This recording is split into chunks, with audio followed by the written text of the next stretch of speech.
attack launched by armed anti-regime groups and the Syrian National Army in Syria brought an end to Bashar al-Assad.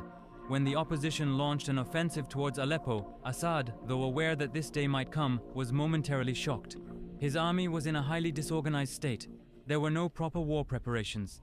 As the regime's strategically important points fell one by one, Assad began to deeply worry. On the evening when the war reignited, he headed to Russia.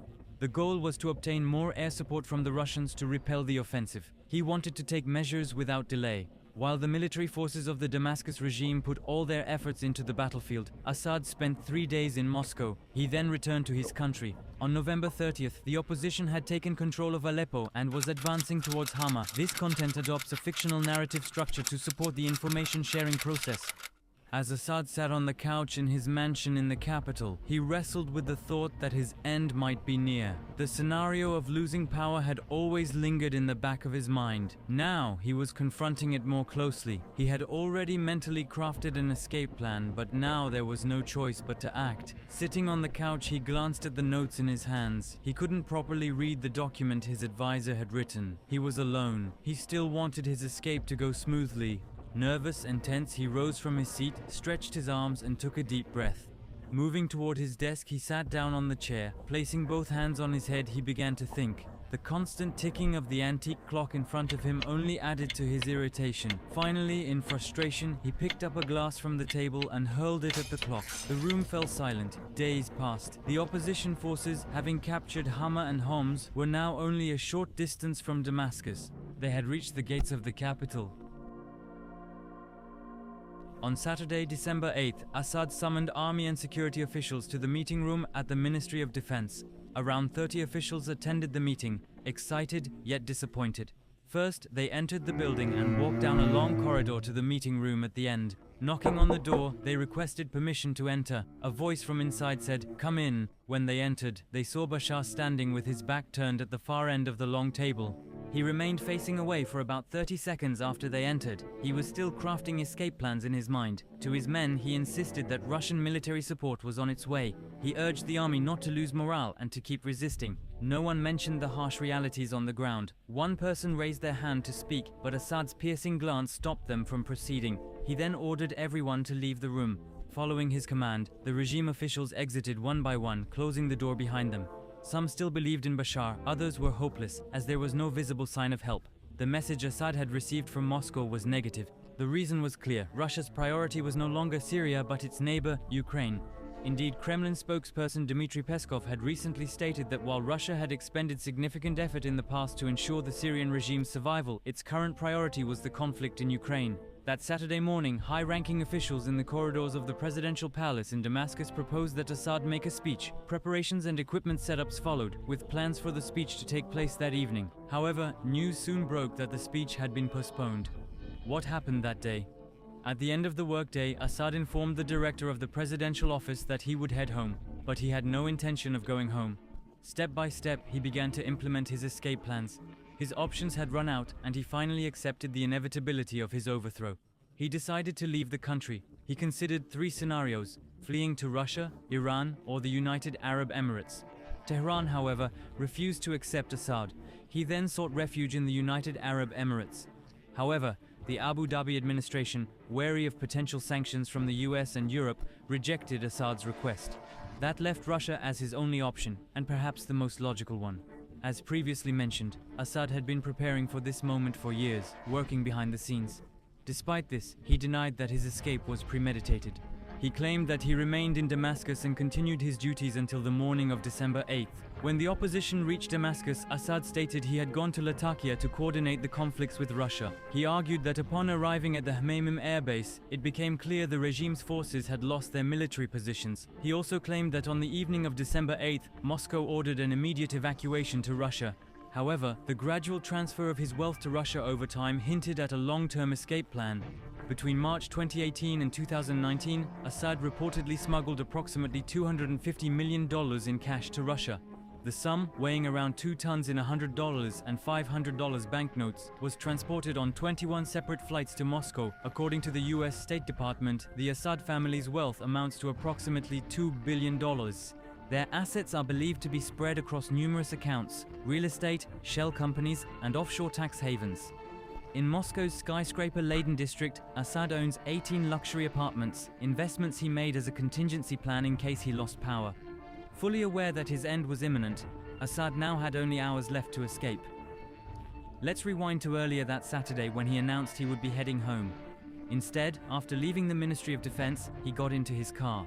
His driver wasn't with him. Assad was driving alone. He needed to ensure that no one knew of his escape plan. Only one pilot was aware that Assad would be relocating to another location within the country. Steering the car towards the airport, Assad remained unnoticed thanks to the heavily tinted windows of his vehicle. While driving, he called his private pilot, instructing him to complete the preparations for takeoff within a short time. Simultaneously, he contacted his media advisor, Butaina Shaban, inviting her to his mansion and asking her to draft a public address on his behalf. As news of this reached the media, regime loyalists were filled with hope that everything would return to normal. However, Assad's actions were nothing but deception aimed at misleading his supporters. Shaban, upon receiving his instructions, immediately set out to meet him. When Shaban arrived at the mansion, not a single leaf was stirring. The place was eerily still, leaving her disappointed. Around 10 p.m. she tried calling Bashar, but no one answered. At that moment, Shaban realized she had been deceived. However, it was already too late for anything to be done.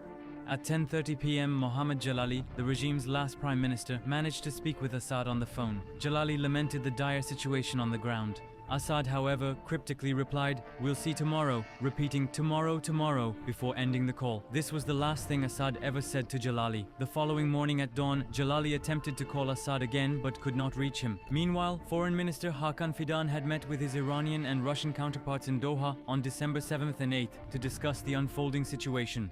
According to Fidan, at some point during those talks, both the Russians and Iranians made phone calls, effectively giving Assad the green light to leave the country. Russian Foreign Minister Sergei Lavrov took steps to ensure Assad's safe arrival in Russia. The Moscow administration coordinated with neighboring countries to ensure that the Russian plane carrying Assad could leave Syrian airspace without being intercepted or targeted. When Assad finally arrived at the airport, he stepped out of his car into the strong wind. Leaves swirled in the gusts as he hurried toward the plane. The pilot was ready for takeoff, and the integrated stairway system was already deployed. Assad quickly boarded the plane, carrying 2 suitcases filled with cash and a few personal belongings, which he placed in the cabin rather than the cargo hold. On Sunday, December 8th, Assad's plane took off from Damascus.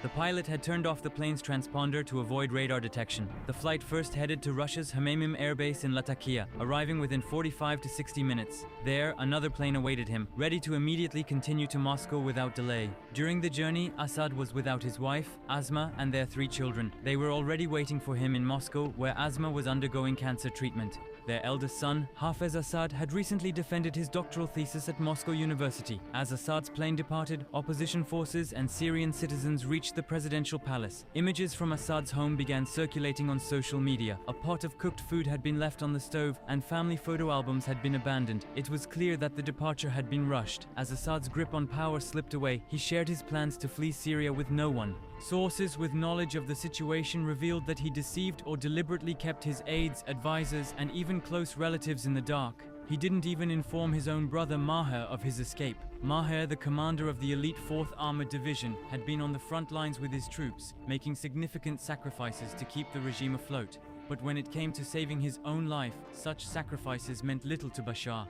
Maher first learned of Bashar's escape while defending Damascus alongside his soldiers. Furious, he felt his efforts had been in vain.